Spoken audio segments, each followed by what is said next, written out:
Before we start, just a quick reminder to hit that subscribe button. Only 2% are subscribed. At 1,000 subscribers, I'll be posting a special video. I checked the time again and my leg hammered the chair. I'm Mark and I'm 38 and already sweating through my shirt. Across from me, my stepkids argued over who would get the bigger locker. We were 10 minutes from our private school tour and their mother was missing. Lily jabbed my arm with her pen and told me to relax. She said her mom always cut things close and still nailed them. Noah bounced his heel on the tile and repeated it like a chant. I kept my voice light and my jaw tight because they watched every twitch. My phone sat face down on the folder and buzzed once, then stopped.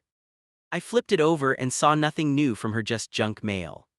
She had texted an hour earlier, telling the kids to trust her big plan. Now the only sound was the clock over the reception desk, chewing seconds. The front desk woman leaned over the counter and asked if our group was complete. Lily straightened up fast and said their mom was grabbing parking or something. I watched the woman's polite smile tighten at the edges, then smooth out again.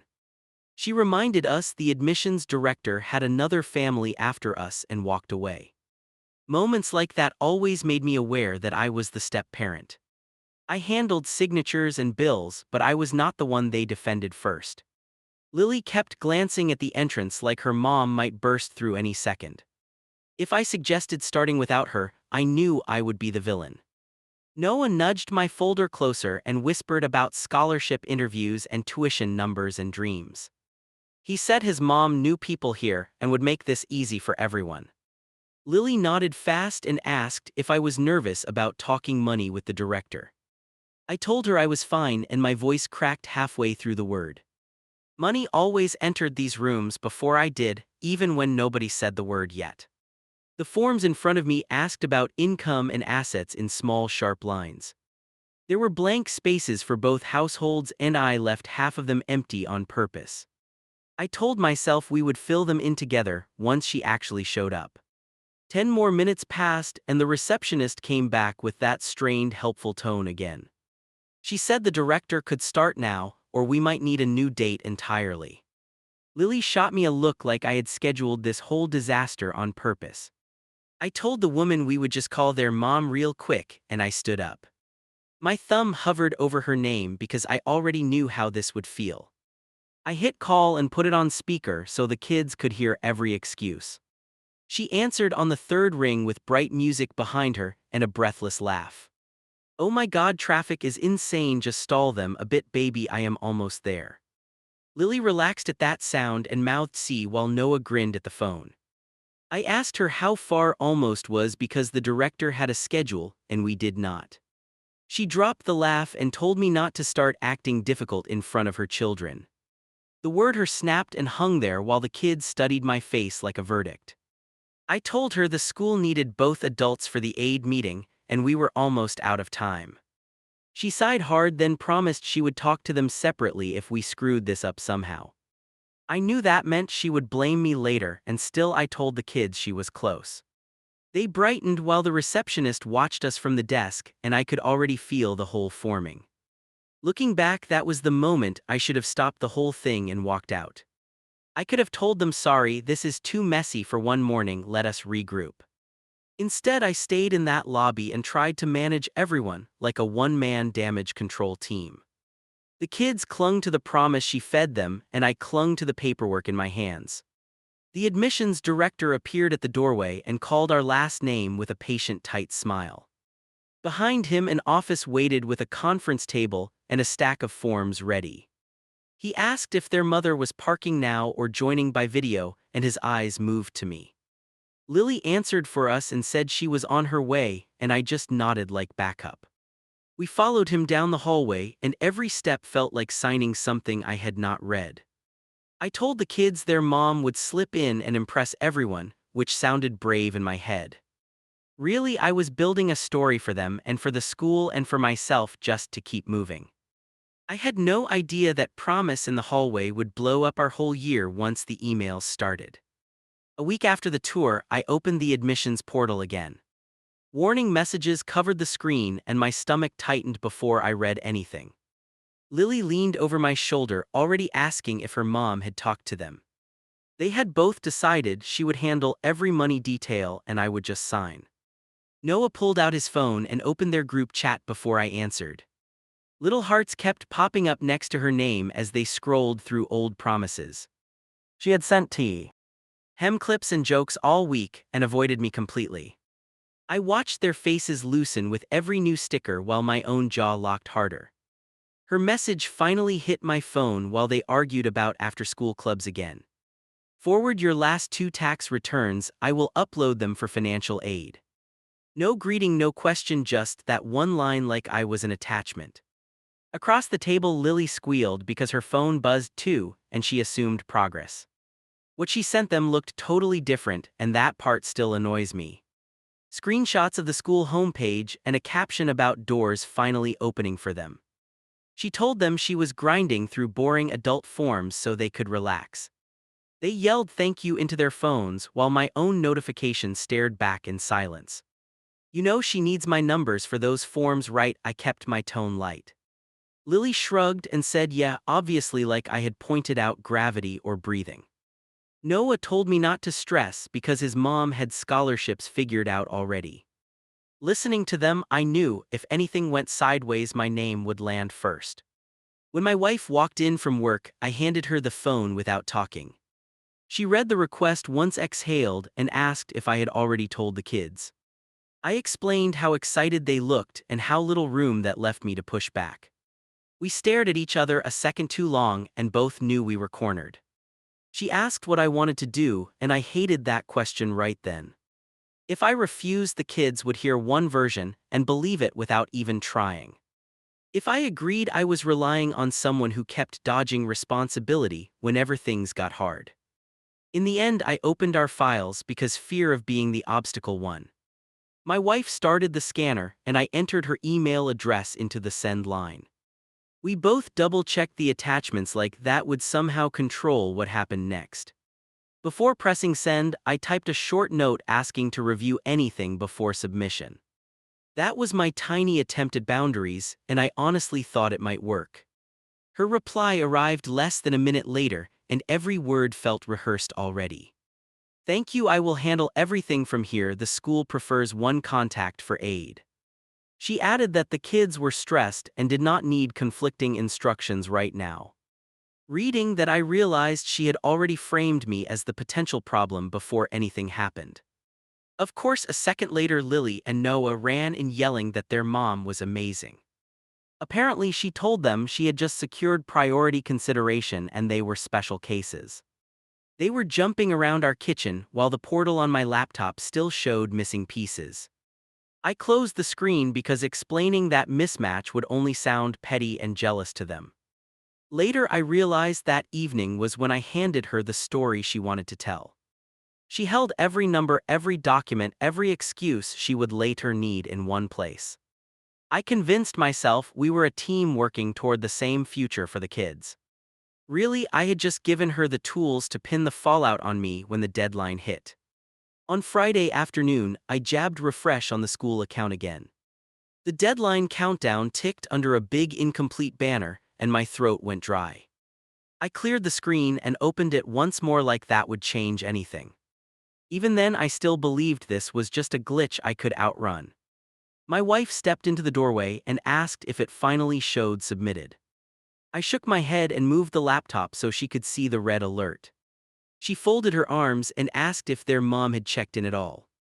I told her no and instantly felt like that answer made me the problem. Before either of us could say more, the front door banged and lockers clattered. Lily and Noah rushed in, talking over each other about club tryouts and uniforms. They dropped their bags right where we stood and asked if there was any update. I clicked the window shut so they would not see the warning staring back. Did they email you yet? Lily leaned on the table and studied my face. Noah jumped in and said today was decision day for scholarship consideration. He looked so sure the grown-ups had handled things that it actually hurt. I told them I was still waiting for confirmation and watched their smiles flicker. Both phones pinged at the same time and they grabbed them in unison. I watched from 2 feet away while their shoulders loosened at whatever popped up. She says she has a call with the finance office later, Lily read aloud. Noah added that their mom told them not to let our stress ruin this. I checked my own screen and saw nothing from her in my messages. That silence felt louder than any alert the school could send me. I opened our last thread and typed slow so I would not sound hostile. Hey, just checking status, the account still looks open on our side. 3 dots flashed, then vanished, then came back like she was editing herself. Relax, I am talking with them this afternoon, they know what I am doing. She added that too many people emailing at once would confuse the process. My fingers hovered over the keyboard because part of me knew that was wrong. I wanted to call the school right there in front of the kids. Ask some stranger in an office if our whole future was sitting in limbo. Instead, I closed the laptop again and told everyone I had to run an errand. It was easier to leave the room than watch them believe her version. In the car, I finally snapped and hit the number for the admissions office. A recorded message answered first, and my heart hammered louder with every option list. When I reached a real person, my voice came out sharper than I intended. I asked if our application showed complete because the account still displayed outstanding items. The staff member put me on hold and my grip tightened around the steering wheel. Every second out there felt like punishment for trying to double-check anything.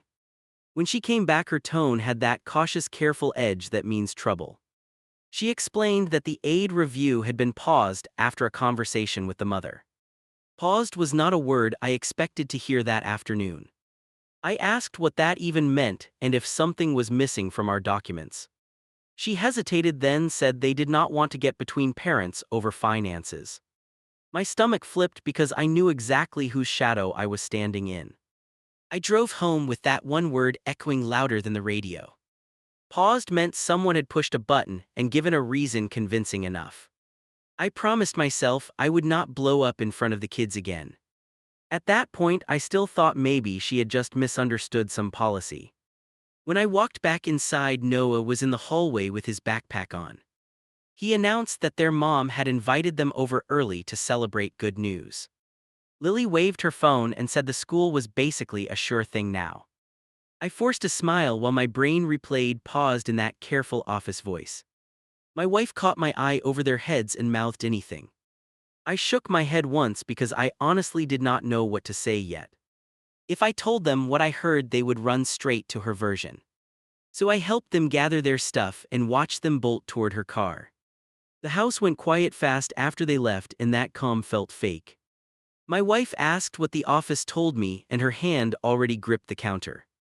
I repeated the word paused, and she closed her eyes like she saw the rest. We both knew this was not a simple paperwork delay anymore, no matter what she claimed.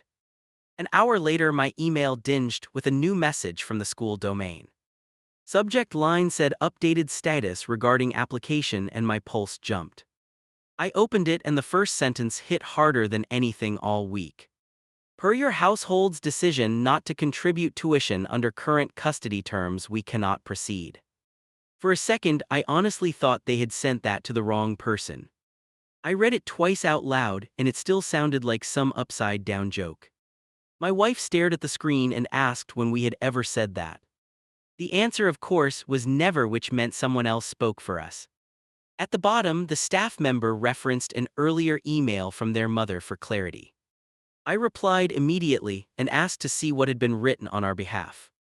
Those few minutes waiting for a response stretched like an interrogation in my own kitchen. Part of me prayed they would ignore my message and let this be a misunderstanding. The forwarded chain finally landed in my inbox, and I opened it with shaking hands. Her message to the school was straight to the point, no fluff at all.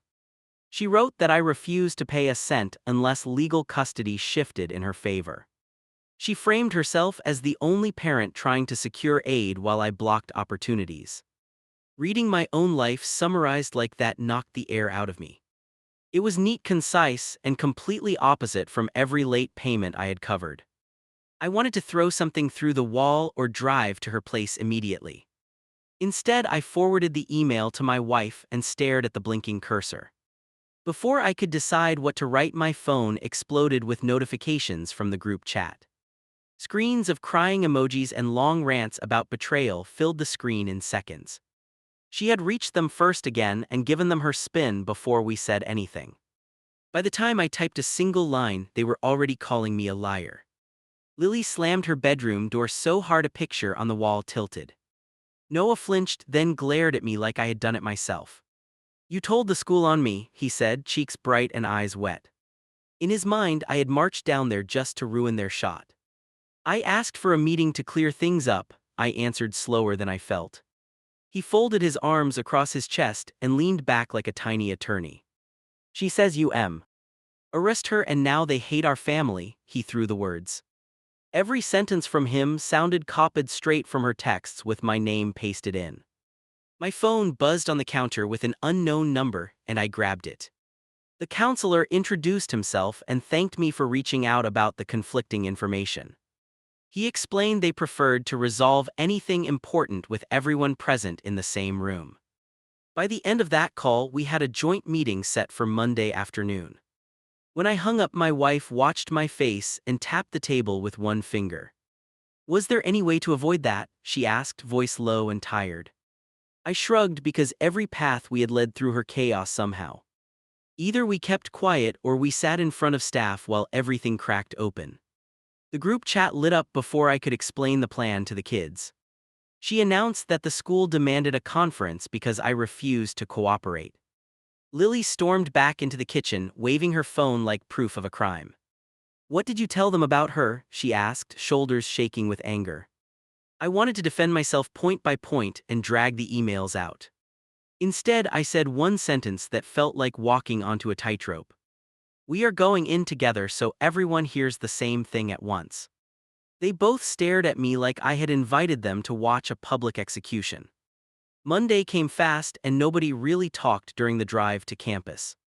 Lily sat pressed against the door with earbuds in and jaw locked. Noah kept tapping his foot against the back of my seat in short bursts. Every few minutes their phones lit up with new messages from her hyping the meeting. "You know this is just about facts," I tried once as we hit the parking lot. Lily slid her earbuds out and gave me a slow look that stung. "She said you are going to pretend you never blocked everything," she answered flat. I had not even opened my mouth in that office yet, and somehow I was already lying. We walked into the main building like two groups sharing one hallway. My wife moved close to me while the kids drifted toward the entrance. Their phones kept lighting up and they checked every buzz like air. I felt like the extra adult invited out of courtesy, not because anyone wanted me. She arrived right on time for once and swept through the doors like a guest star. The kids broke into smiles so wide it hurt to watch from 3 steps back. She hugged them both, then finally glanced my way with a quick tight grin. "Let us get this over with," she said while fixing her hair in the glass. In the small waiting area, she kept her arm hooked around Noah's shoulders. Lily leaned into her side and whispered something that made them all chuckle. I caught the end of a sentence about me liking drama when money is mentioned. The counselor opened his door right then, and their little huddle snapped apart. "Thank you all for coming," he started as we filed into the office. He motioned for the kids to sit in the middle with adults on both sides. That seating chart alone told me he expected things to get heated and messy. I sat down and rested my hands on my knees so they would not shake.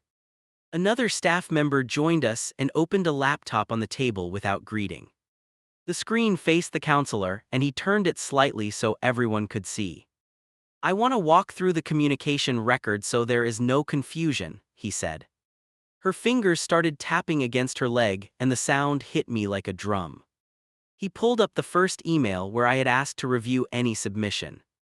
My name sat there in black text next to a pretty normal request. The kids glanced at it, then back at their mom like they were waiting for her cue. She just smiled at them and told the counselor she appreciated structure and clarity. Next, he clicked into her message that started this whole thing with those false claims. He read out the line where she told them I would only help if custody changed. He did not add any tone or commentary, just the words sitting there between us. Lily's mouth fell open and Noah turned so fast his chair squeaked against the floor. I watched her face while they processed the sentence with my name attached. For the first time all afternoon, she actually looked rattled around the edges. Oh, come on, she laughed a little too loudly and waved one hand. That is not how he meant it, and they know we have tension, she added quickly. The counselor raised one eyebrow and scrolled to the next part of the thread. He read the section where she called herself the only one trying to secure opportunity. She had written that I chose to withhold support, and the kids heard that phrase. Noah repeated the words under his breath like he was tasting something bitter.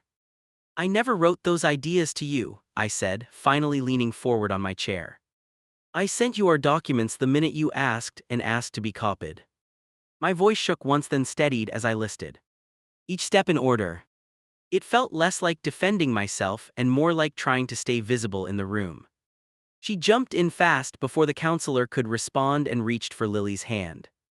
He threatened me over text before that and I was worried for them, she claimed. If I used strong language, it was because he always backs out at the end. Lily yanked her fingers back like she had touched something hot, and I noticed. The counselor cleared his throat and opened another window on the screen. These are the messages Mr. and Mrs. M provided last week, he explained evenly. He read through my short notes about timing and confirmation with no extra color. There was nothing there about custody or ultimatums, just boring adult logistics. Her jaw tightened for a split second before she pasted on another wide smile. Well, obviously I misunderstood his intent and tried to summarize, she said. It is stressful dealing with two households and I just wanted movement. She glanced at the kids like they would jump in as backup, but they stayed quiet. The counselor turned to them with a softer tone that still carried weight. I know this is scary, he told them, and none of this is your fault. He explained that based on the information they received, the aid review had stopped.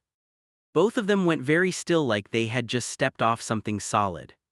So because of that email we do not even get considered, Noah asked slowly. His voice cracked on the last word and he did not hide it this time.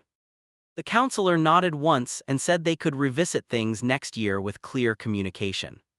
Next year hung in the air while this year sat dead on the table. Their mom rushed to fill the silence and reached for another angle fast. Well, if he would just guarantee full tuition they could still start on time, she pushed. That is what I was trying to tell you, and he keeps dodging commitment. She shot me a look daring me to refuse in front of both kids and staff. Every part of me wanted to explode and list receipts like a prosecutor. Instead, I focused on one sentence that mattered more than anything. I will not sign a blank check built on a lie you sent, I answered. If we talk numbers, we do it after you correct the record with them. The room went very quiet and even the keyboard clicks stopped behind the laptop. Her eyes flashed for a second before she turned to the counselor with a sigh. See, this is what I deal with, she told him, lifting her hands to the ceiling. He cares more about how he looks than giving them a real chance, she added. I looked directly at Lily and Noah because the adults were not my real audience. I wanted this for you, I said, keeping my tone low and steady. I did not want you to find out in some hallway that I never even tried. Their faces were pale and tight, and I honestly could not tell what landed. The counselor wrapped up the meeting before it spilled completely off the rails. He repeated that we could revisit options, but only with honest information from every side. He asked their mother to send a follow-up clarifying that I had not refused support. He said it gently, but it sounded a lot like a warning to me. When we stepped into the hallway, the kids lagged behind the adults on purpose. Their mom turned to them first and launched into a rushed explanation about wording. That is not what I meant at all, they twisted everything, she insisted. Neither of them moved closer to her, they just looked past her at the doors. Outside the office she reached for Noah's shoulder again, but he shifted just out of reach. Lily crossed her arms and stared at the floor like she was doing math. We will talk at home, she muttered, then looked up at me for half a second. There was something cracked and new in her eyes, and it was not simple forgiveness. Walking back through the main hall, none of us fell into step together. My wife matched my pace while the kids drifted a few feet ahead between us.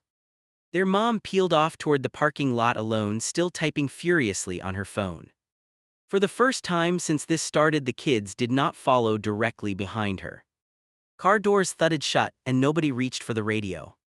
Lily stared straight ahead and traced lines on the fogged window. Noah kicked his backpack on the floorboard and muttered something I could not catch. My hand stayed locked at 10 and 2 while I waited for someone else to speak, and nobody rescued me. Once we pulled out of the lot, both their phones lit up. Lily swiped fast and a tiny smile slipped out before she caught herself. Noah read over her shoulder, then leaned back and shot me a sideways look. She says you tried to humiliate her today, and the school saw through it. It is weird how a single notification can turn a car into a courtroom that fast. We walked into the house like three separate people who happened to share a door. They went straight to their rooms without dropping bags in. Their usual messy trail. My wife watched them disappear down the hallway, then moved closer and studied my face. Did it get through at all, or did we just look crazy? I told her the counselor believed us, but the people that mattered had walked out. After dinner, dishes were stacked. My door shook with two quick knocks. I knew it was them before I even answered because they never knock like that. When I opened the door, they stood side by side like they had rehearsed it. "Can we talk without her right now?" Lily asked from the doorway. I stepped aside and they came in like they were entering a principal office. Lily perched on the edge of the chair and twisted the drawstring on her hoodie. "So which version is real, because we heard two different stories today?" Noah sat on the floor and rested his back against the dresser without looking at me. "Mom says you never planned to help and you only played nice for the meeting." I had imagined this moment 100 ways and none of them felt this sharp. I pulled the chair closer to the desk and opened the school account again. I told them I would answer anything, but I wanted them to see first. Lily moved beside me and crossed her arms while the inbox loaded on screen. Noah stayed by the dresser, but his eyes tracked every movement like he was recording. I scrolled to the message with her name and clicked it before I could chicken out. The text popped up and the room went so quiet I could hear my own breathing. They read the line where she wrote that I refused to contribute under the current arrangement. Lily pointed at the sentence and asked why we had never heard that from my mouth. "Because it never came out of my mouth," I answered, and my voice finally snapped. I admitted I had complained about money before but never tied it to custody or conditions. Noah pushed himself up and came closer to the desk almost against his will. "So she just lied about you to them and to us tonight." His hands curled into fists, then relaxed like he could not decide who to punch. "She told us you backed out at the last second and trapped her today." I did walk on eggshells too long, and I own that part out loud. I told them I should have called the school sooner instead of trusting her with everything.